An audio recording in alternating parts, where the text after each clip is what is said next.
The Birds and Habitats Directives are two important pieces of legislation that protect special plants, animals, and special habitats. And the reason for protecting them is that we know, if we don't, that they're in danger of being lost.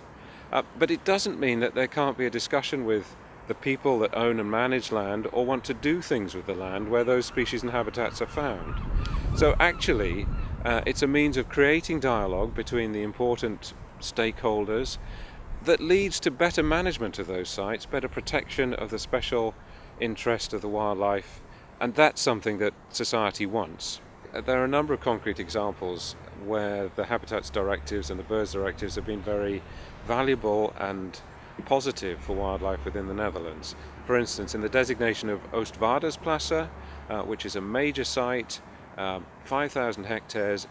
with many species in it, within a very short time after designation, zeearend, sea eagle, established themselves as a breeding population on that site. On the coastal dunes, on the coast of the Netherlands, there's been an opportunity to look at management that is innovative,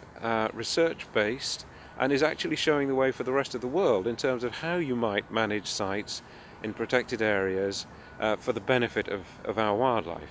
There's a slow and steady implementation of the directives in the Netherlands, and one of the great advantages of the implementation here is that there is a stakeholder process which involves the main people who want to have a say about what happens to the land or who are affected by the legislation.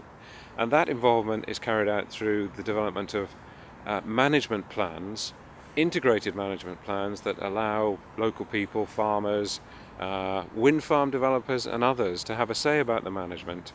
so that it can be a genuinely integrated plan that integrates the needs of society, economy, but above all the wildlife. I think in the Netherlands we already have a number of important habitats and species that are being protected, but it would be interesting to have a look at further habitats and species that may not currently be priorities within the legislation and bring those in, because it is important to manage those and they do have value that could be protected further by the Habitats Directives. I think that in the near future, the primary focus for the implementation of the directives within the Netherlands should be looking at how legislation for agriculture, marine fisheries, energy can be better integrated with the wildlife legislation, the Birds and Habitats Directive. We need those to work together,